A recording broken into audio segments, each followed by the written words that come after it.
All right, everybody, and welcome once again to the Appalachian Brewing Company podcast. It's Mike Parker here alongside the big guy, the original brewmaster, Artie Tafoya. Artie, happy summer, man, and how you doing? Mike, it's a beautiful day. It cooled off a little bit. It was really hot in the last couple of days, high humidity, and that storm came through, and man, is it just beautiful today. Yeah, I was actually just got back from the beach, and it was like great weather. It was sunny down in Maryland, Ocean City. You know, we're old stomping grounds down there. We've done some fishing down in Maryland together, so a favorite place, good for the family and stuff. But you know, like clockwork, I nailed a huge thunderstorm that it looked like a tornado coming through like the rural part of Lancaster County on the way home. So I was like, "Welcome back home, pal." Yeah, right. You know, isn't that what the worst? It's like, you know, you like kind of like to ease back into life. Almost sometimes you wish you had like a buffer day in between a vacation, just to get over the vacation before you can get back into the groove. But you know, listen, we're here at a beautiful location. It's the beer garden, right, at Appalachian Brewing Company Gettysburg, which we said we were going to tour the locations. So tell us about our setting here today for the podcast. Right, this is our first stop in the tour, Mike, and we've committed to do this over the next few months and try to hit all the ABC locations and talk about all the great things that each one has to offer, and also just the unique characteristics of each location as well. All right, so we're doing Gettysburg here today, and I mean, you know that it's summertime in Gettysburg when you're coming through, because the sidewalks are lined with folks visiting, which is great. You know, after a pretty challenging year, I mean, Gettysburg's kicking again, and we brought in a local. You know, we're a couple of like, you know, Harrisburg, Cumberland County guys, I guess you will. But if you really know Gettysburg, you got to bring in somebody who knows the town. So we have a special guest with us today, who's joining us here at this picnic table in the beer garden. Yeah, Mike. You know, although I've been operating businesses in Gettysburg for some time now. I think we opened our first one back in, I don't even know. It was 2004, I believe, or somewhere around there. Yeah. But somebody I've known here probably pretty much from the day we started down this way. He was a customer and also a friend, and has just been somebody we hang around. You know, I hang around with. I played hockey with this guy, and really truly he's the unofficial mayor of Gettysburg, and that's we've always called him that, and that's Matt Sheads, a good friend. Welcome, Matt. Hey guys, hey Mike, Artie, glad to be here. Thanks for having me.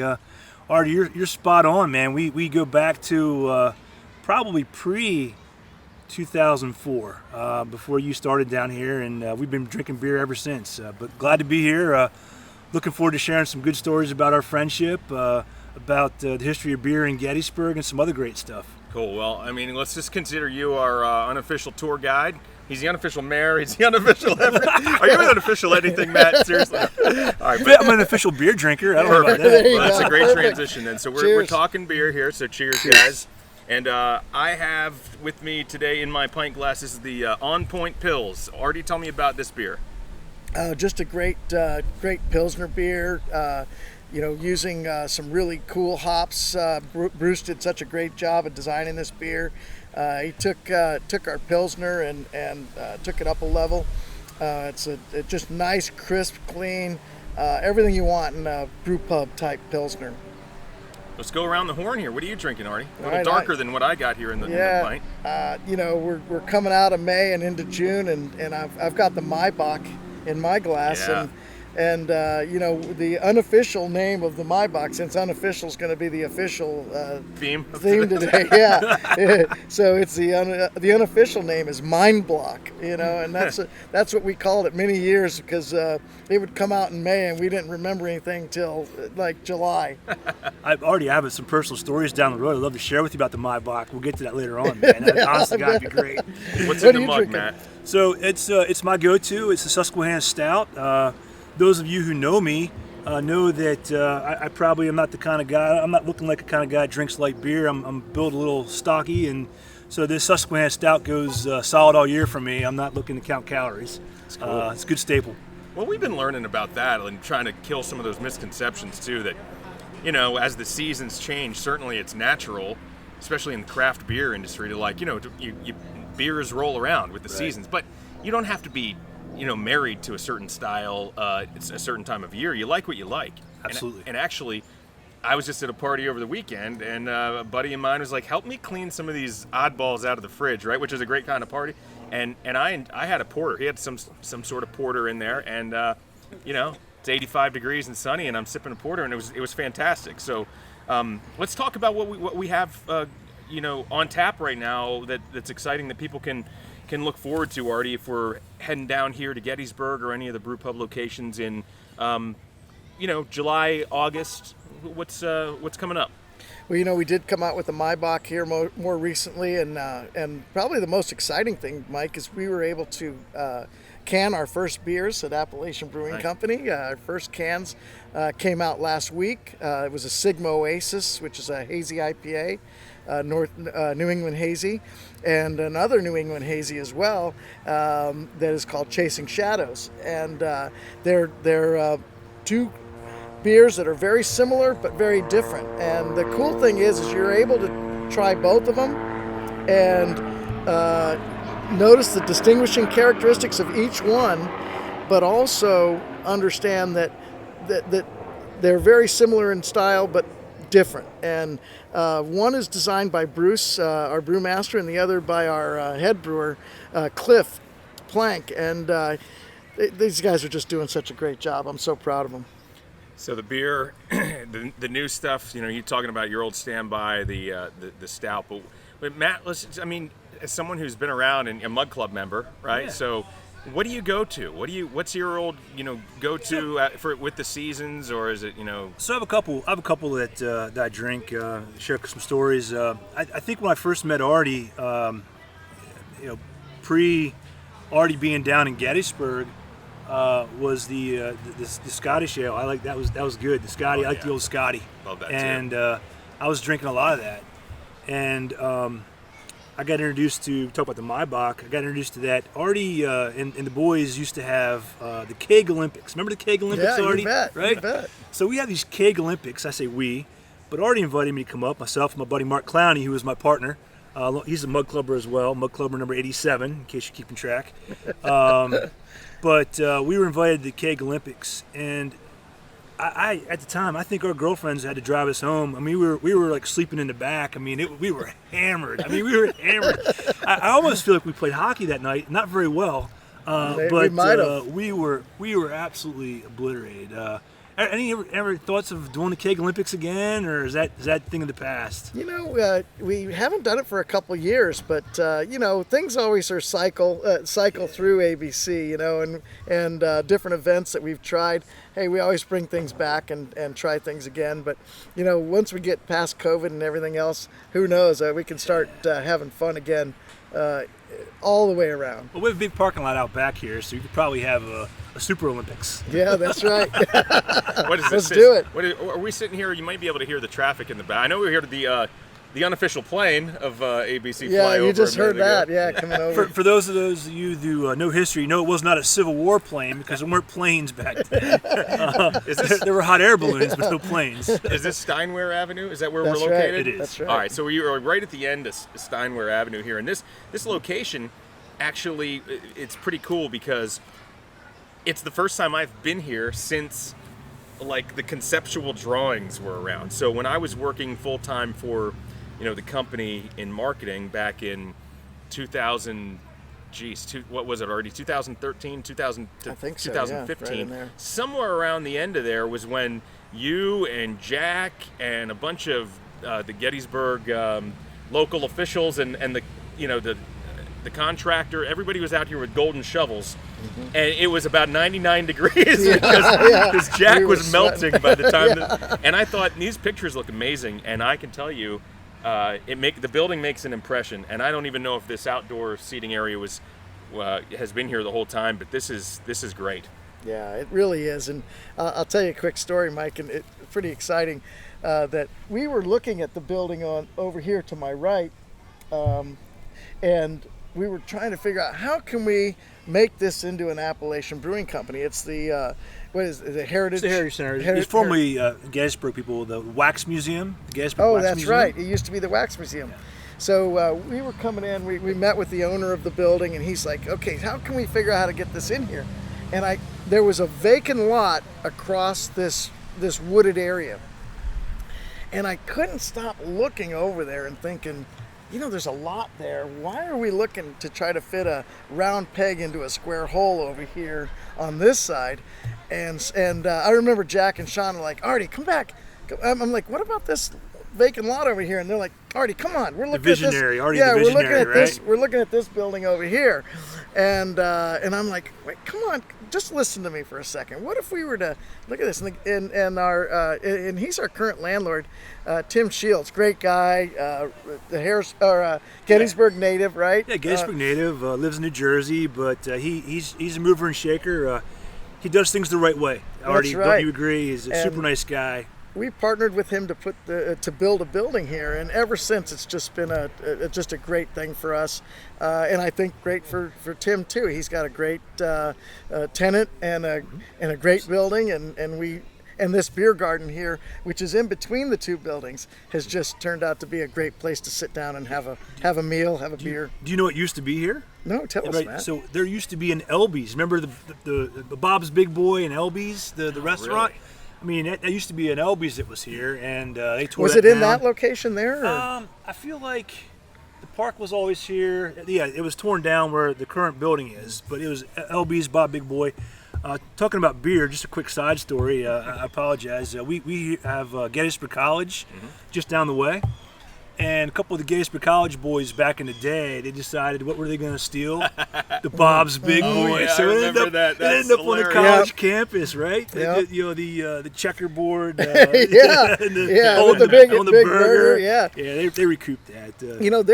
There's a, and I've heard this. I don't know. We'd have to check with Jack and Sean, but I understand that my partners, Jack and Sean, have one of those Bob's Big Boy? somehow or another, and I've never seen it, but I've heard rumors, and I don't know where it is, but if it ever rears its ugly cool. head, we'll find We'll it. put it back where it used to Oh be. yeah, we'll put it right in front. I'd say it could definitely be repurposed. Now. Yeah, right. Do you guys know that there was a beer, one of your beers, was named after an event that happened just down the street here on Baltimore Street?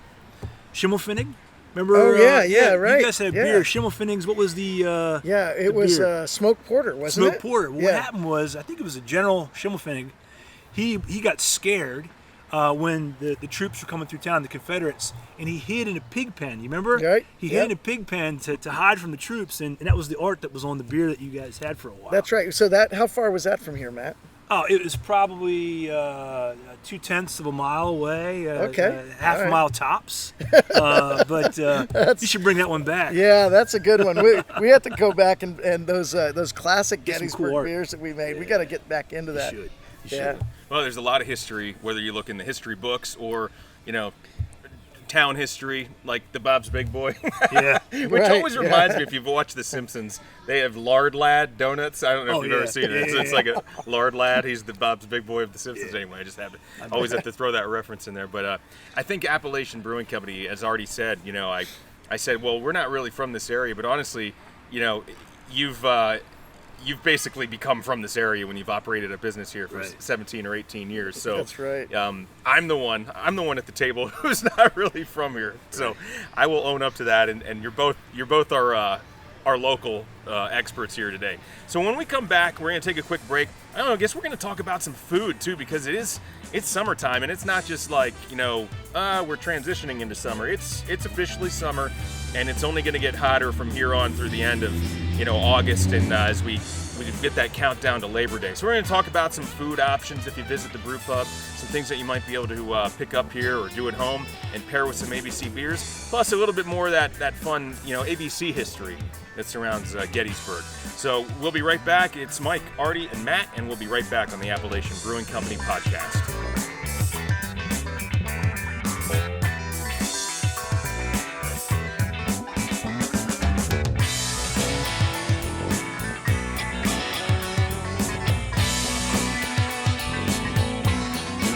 All right, we're back on the Appalachian Brewing Company podcast. It's Mike Parker, Artie and Matt Sheads is our special guest here today.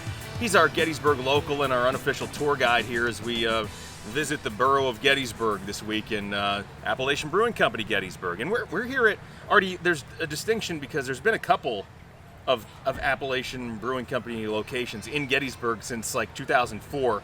Run us through the history basically of where you started and what's this location is now. Let's just start there. What do you refer to this location as? We call this Battlefield because it's truly our closest location to the battlefield. Like you can literally see a monument from where we're Right, sitting. you can see cannons and a monument from here. You can walk off the battlefield and be here in a minute and a half. So that definitely is a great thing for people who are out there touring and get away and have a quick cocktail or just cool off a little bit. Honey, I'm gonna go check out this monument quick. I'll catch up with you in a few minutes. And That's right. Yeah, you're spot on. I mean, we're under a mile from the historic Pickett's Charge, which was the turning point of the Battle of Gettysburg, Third Day's Battle. I mean, if I look to my left, Artie's right, you can see General Meade's monument, which is where Pickett's Charge was. So. Cool.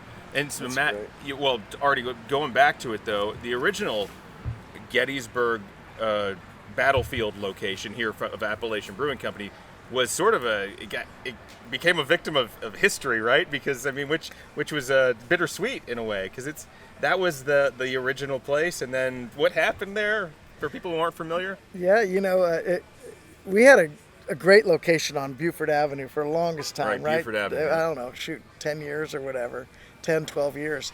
And at one point, we tried to re-sign our lease, and it was a Monahans that owned that building, Yep. right? And Yep. they said, no, we want to go on a year-to-year lease. And at that point, we knew something was up, right? So about 2 years later, we lost that location. They ended up selling it to The Battlefield Trust that is a historic site. The Right. General Robert E. Lee, his headquarters was on that grounds. Yeah, it was right And, next door. I mean, yeah, it was like 10 literally feet from our Like a restaurant. little building. Yeah. It was part of a hotel or The, something. the at that old point, beer wasn't it? garden, you could touch the headquarters That's in the old right. little beer garden that was there. That's right. Wow. So there was actually a part of a historic structure that was still existed there, right? Or The actual headquarters itself, General Lee's Yeah. headquarters. was it like a log cabin or something, or what they? Nah, it's It was it's tiny, stone though. building. It's A stone tiny. building, A okay. stone building. Yeah, Yeah. Stone building. But not only was already your site, not only was that where General Lee was, President Eisenhower spent the night at the hotel that was there. Oh, okay. And, What was that, the Quality Inn? The Quality Inn, and General Patton, when he rode his tanks through Gettysburg, he stayed on at that site as well. Oh, did for, he really? for Okay. 2 nights. I didn't so know that. there's Okay. definitely some history to where the old Appalachian Brewing Company was, past tense. Now it's Right. a piece of grass. Well, yeah, you go out there and it looks totally different. The whole hotel is gone, Well, yeah. and our location is gone. What was our location before? 401 Buford. yeah, Oh, yeah. it was a It was like a country kitchen General or something? Lee's. Oh. It was like a General Lee. Well, it was called Muldoon's, and prior to that, it was like General Lee's buffet or something. Yeah, Was it it a had country kitchen? Could have Or- been a country kitchen. Something too. like that. It had that look to it Yeah. of one of those like sort of Like a barn? Yeah. Yeah. Yeah, it was Yeah. it was interesting. But you guys retrofitted as best you could. Right. Right. I remember just a quick story. I remember Artie said to his buddies, myself being one of them, "Hey guys, we're gonna have a microbrewery in Gettysburg, and by the way, we have some light work to do. Could you meet us in the parking lot?" We get there. There's brewing equipment. There's freaking brewing equipment. It's supposed to go. The tanks are supposed to go into the basement. Remember that, Artie? Yeah, yeah. And so we're taking off like railings.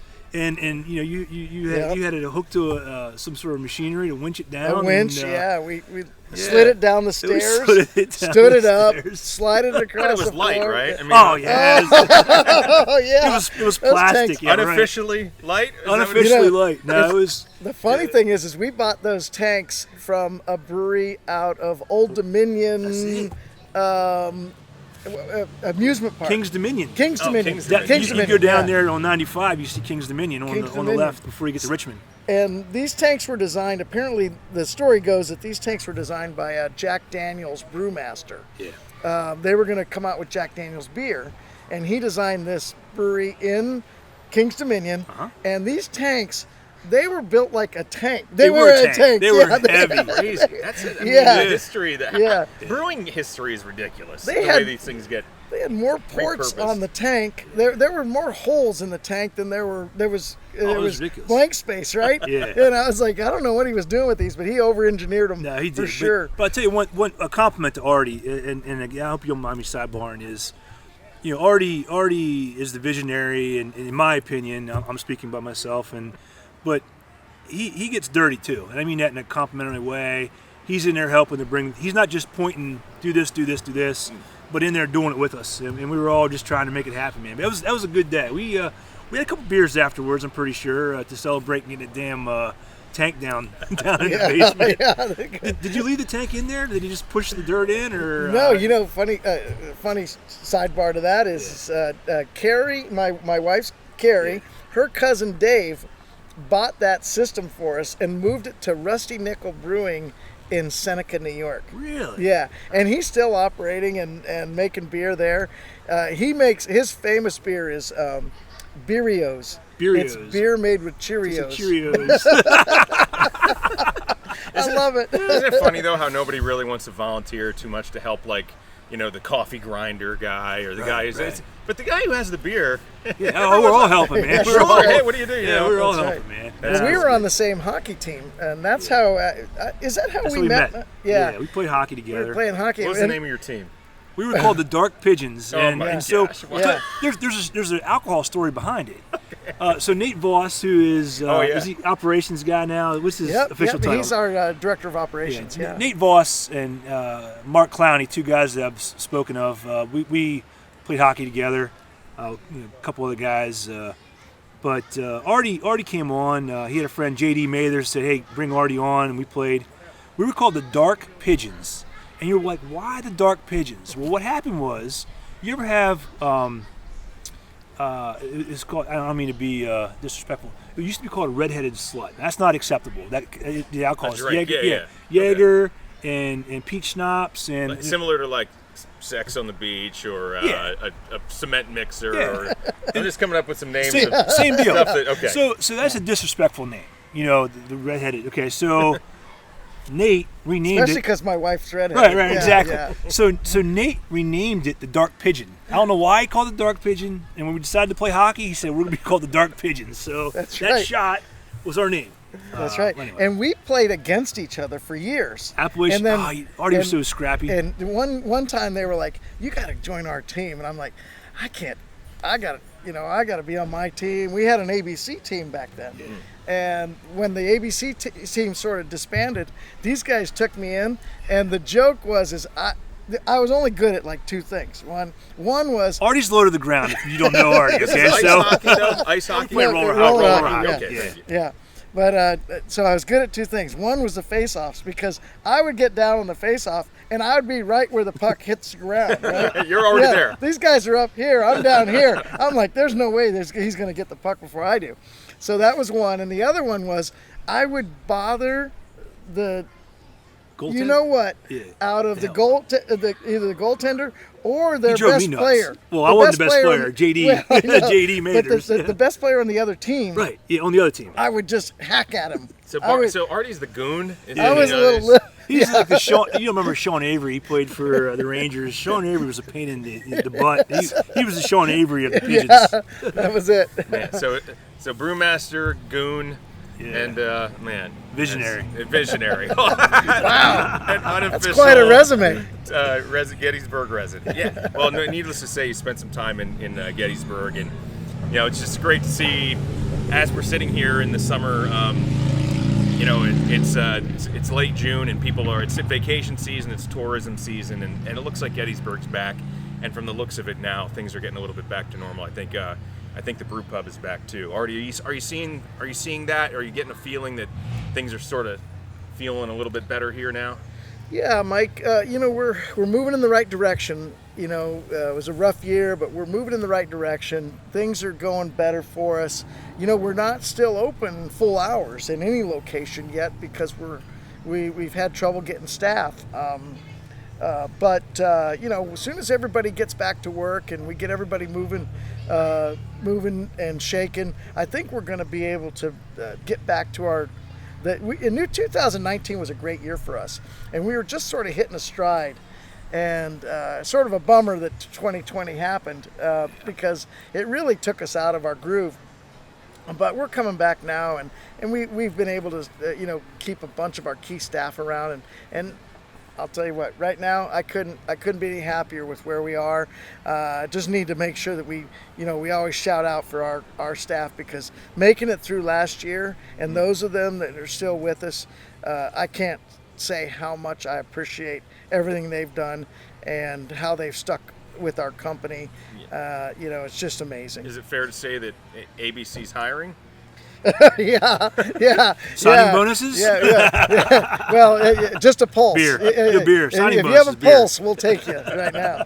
Yeah, I mean it's a problem across the country. It's a reason everybody's blaming the different effects now that we're seeing. Like we think last time we talked about the price of lumber, and then there was a shortage of chlorine for pool owners. All the things that roll around that nobody thought of before. And it's like all the warehouses are empty because they would have all these people working, producing, filling trucks, shipping them across the country, and all of a sudden they get a case of this thing and then got to shut it down for a week, and it just messes up the whole supply chain. And certainly, when there's a supply, demand, and the restrictions you've been under, it makes sense that the workforce is affected. So hopefully, I think we're starting to round that corner. And a lot of people don't want to go back to work because, well, you don't want to go back to the way we worked before in many cases. But I think people will start to realize that we're getting back to the fun things. And there are people who it's just in their blood, right, to work in the restaurant industry. And they do it. I'm someone who's not a great waiter. Matt, you ever do any waiting? It's one of the tougher jobs if you're not good at it. I think I would enjoy it, though. You would. I'm always in a good mood. You know what I mean? Yeah. You can't get me off my game. So I probably enjoy. Well, I take that back. I'd probably get in the restaurant business and not be in a good mood. It's a lot of work. Right? Yeah. It can take the mood out away every once in a while. Quickly. But there are people who are just born to help other people, make other people feel great, and that's what you get. And most of our employees and our team members is they just like making people happy. They love that we have our own beer, our own spirits, our own sodas, because they can talk about them like they're ours, and they look at them like they're theirs. Sure, absolutely. And that's awesome. Yeah. It's a sense of ownership with the company, and it's a hospitality business and a hospitality company. And Gettysburg's a hospitality town, right? That's right. Truly. Yeah, it truly is. All right, we're going to take a quick break, and we'll wrap things up here with Artie and Matt when we come back on the Appalachian Brewing Company podcast.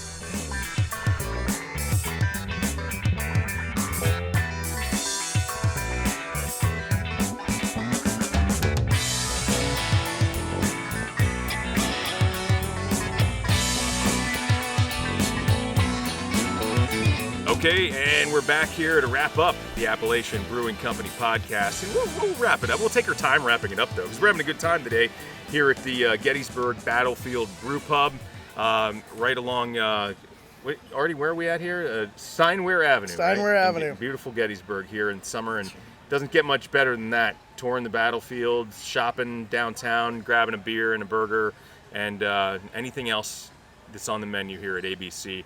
You want to check out in advance, see what you want to drink, what you want to eat.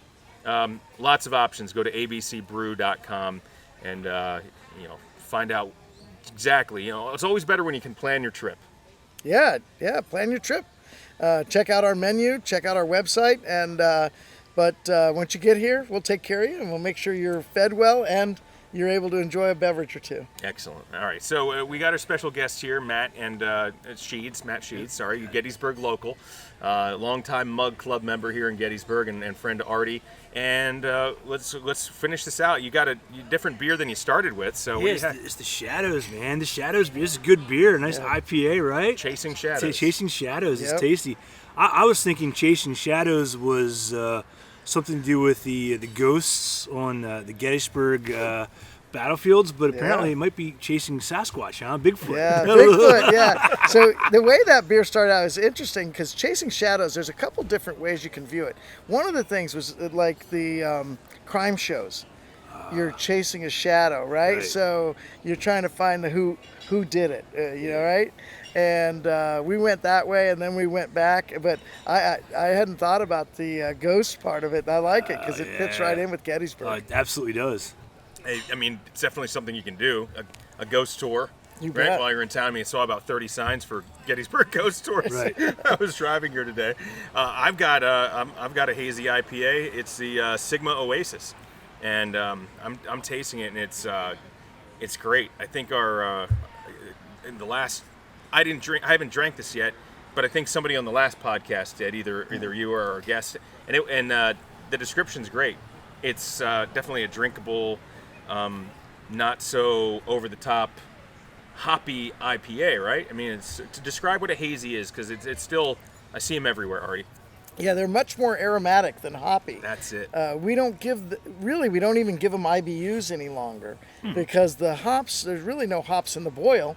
All the hop is in the whirlpool, and then also in the what we call dry hopping, where you put it right in the fermenter, you put it right in at the right time in the fermentation process, right at the end, seal the tank up, hold in all that wonderful aroma, and then when it comes out in a beer, boy, it's like nothing else. It's delicious. It's delicious. It's definitely a great style, and I'm glad that they've caught on, and you guys are capitalizing on it, because whether you're after the Chasing Shadows or the Sigma Oasis, both of these beers are available in cans all throughout the summer at the brew pubs. Yeah, we're hoping to. I mean, they're flying off the shelf right now, but we're certainly hoping to have the cans of the Sigma and Chasing throughout the summer. That's sort of our first realm of canning, and we're excited about it. We're really it's gonna be great. Awesome. For me mostly, because I get to drink it. Yeah, I mean, okay, honestly, cans are great for tailgating.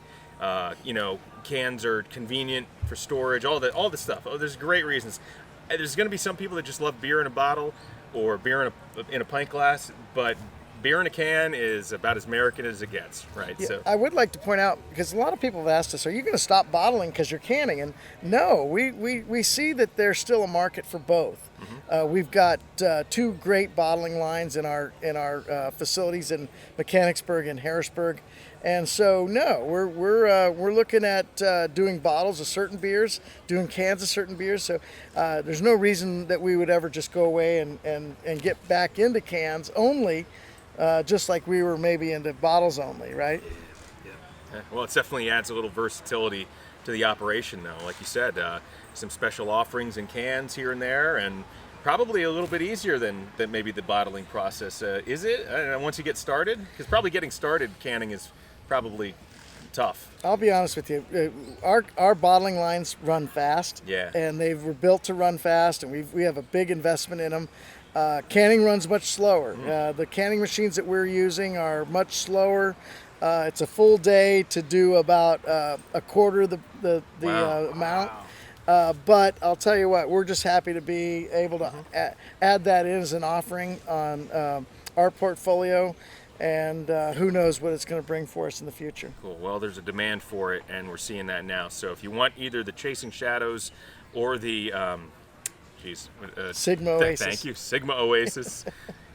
Get them this summer, because they're flying out of the coolers here at your ABC locations. Matt, we want to talk about it. So round us out here, because you got a cool family story about Gettysburg, and it's basically this goes right to the top, man. This is White House presidential stuff, right? It's pretty real. It's pretty real. We can talk about beer for a second, but the more important is to talk about my grandfather and his legacy in Gettysburg. Born and raised in Gettysburg. He was an American history teacher, lieutenant colonel in World War II, Korea. But his biggest claim to fame was, because he was a battlefield god as well, so his biggest claim to fame was March 31st, 1963, the White House contacted my grandfather and asked if he wanted to take JFK and Jackie over the battlefield. And so, obviously, it was a huge honor for him, but he wasn't allowed to tell anybody. Oh, he really? Yeah, so private tour. Yeah, so what happened was right. The Secret Service shows up at my grandfather after he says he was going to do it. The Secret Service shows up like the day before, 2 days before, to do a little test run to see what was going on. my grandfather couldn't tell anybody. I mean, it looked like mafia showing up with the guns in the back, and the whole deal. So March 31st, President Kennedy and Jackie are actually, if you go out Steinway Avenue, about 4 miles on the left, there's a little bowling alley called Edgewood Bowling Alley. And that's where my grandfather met JFK and Jackie to go on this tour. Now, a little sidebar, and I don't want to talk too much about it. My grandfather never drove a day in his life. Okay, so follow this. Battlefield guides in Gettysburg, they get in your car. He or she will get in your car. They'll navigate around. Well, my grandfather never drove, so where does he sit? JFK in this open convertible is the driver on the left, and Jackie Kennedy sitting to his right. What do you think my grandfather was more impressed with? Jackie. He loved Jackie and Jackie's legs. He talked about Jackie's legs like 1,000 times, right? I mean, well, anyway, just sidebarring a little bit. But my grandfather said that it was one of the greatest experiences of his life. President Kennedy was very, very knowledgeable. He taught me a lesson that I remember to this day. He said to me, when the President of the United States and the First Lady ask you a question at the exact same time, who do you answer? Who would you answer, you think, Mike? First Lady? I assume you would go. I assume you would answer the First Lady, but also, yeah. And was I right? You're right, First Lady. Respectful. So anyway, just to finish the story, they did the tour. They didn't complete the tour because they're running out of time, and crowds were forming, even though it was a private tour. They caught on. So my grandfather invited President Kennedy and Jackie to come back for the 100th anniversary of the Gettysburg Address. You guys know when that was? November of 1963. And guess what happened? You guys know what happened in November of 63. He was assassinated in Dallas. So it was tough for my grandfather because he was hopeful that he was going to come back. It didn't happen. And just the last story, if you go to Arlington, there's an eternal flame in Arlington. Right. And that idea of the eternal flame came from the Peace Light, which is in the northern part of Gettysburg, the Peace Light. So it's a quick story. So many times we've been over there, and I know you currently live in your grandfather's house. Is that right? I do. And it's a beautiful white Victorian house. style. Yeah, and you've done a lot of work. I know you've done a lot of work. Well, how old is that house? It was built in 1895. 1895, and my great grandfather built it. But it'll be in the family forever. Yeah, and I was in the. We used to go in the basement, right? Yeah. And you had a pool table down there. Yeah. You still have the pool table? It's still down there. Look, just a quick side story. My grandfather loved beer. He would love, the beer scene here in Gettysburg, all the microbreweries, the whole deal. He was an Old Reading guy to start. Okay. Remember Old Reading? Right. But then he slid into Pabst Blue Ribbon, and my first experience with PBR was about age 2 or age 3. What would happen is my grandfather would drink beer out of an iced glass. He dropped 2 ice cubes in there. He liked it to be real cold. You crack it open and you pour it in. Now you guys know if you pour beer too fast, what happens? Foam. Foams up. Well, I knew at an early age. My grandfather didn't care if I would make sure the foam didn't hit the floor. So I was always nipping on the PBR, cracking his beer for age 2. Helps with the teething. Yeah, age 4 or 5. So I've been drinking beer for a while. You were in training I was for in a long time. Right? Yeah. Cool. He just got kindergarten and beer garden. Yeah, all mixed up. What's this called? The Schwimmer? The Schwimmer, yeah, the Schwimmer. That's right. Yeah, you mentioned it before. Yeah, that's right. We don't talk about that. We didn't talk about it today, but it's a great we place. have in the beer garden, we actually have a beer window. And we call it the Schwimmer, right? And the Schwimmer was, the way we found out what a Schwimmer was is we were in a brewery in Bamberg, Germany. And the beer garden, the pub wouldn't open at the brewery until about 9 a.m. So we would come downstairs at early morning, 6:37, and there would be guys standing in this sort of, I guess it was an aisleway or and they would go up to this window and they would order beers. And I said to our guide one time, I said, so did these people just get off work and that's why they're drinking? Did they work overnight? And he says, we do not work overnight, right? In a very stern German accent. And I said, okay, so he says, this is the Schwimmer. This is where they come to get their beer in the morning before the pub opens. Yeah. And I thought, what a great idea. That's when I thought I could really live here. It's a good place. It was an R&D trip, research and development trip for Artie. It was good. Yeah, Artie, right. could you share with us, the listeners, why are growlers called growlers? I think you told me that story. Do you remember telling me that story? I probably did. I've talked about it a few times, but the idea is that Grandpa used to send his the kids, right? The kids down with the jug to the brewery to get a fresh pour, and the guy at the brewery wasn't so fond of the kids coming down, and he would be like, yeah, he would growl at kids, them. yeah, No yeah. tip, right? No Yeah, tip. no tip. That's right. So that was God, the history of beer is just amazing, and how it's sort of in our society and culture and everything.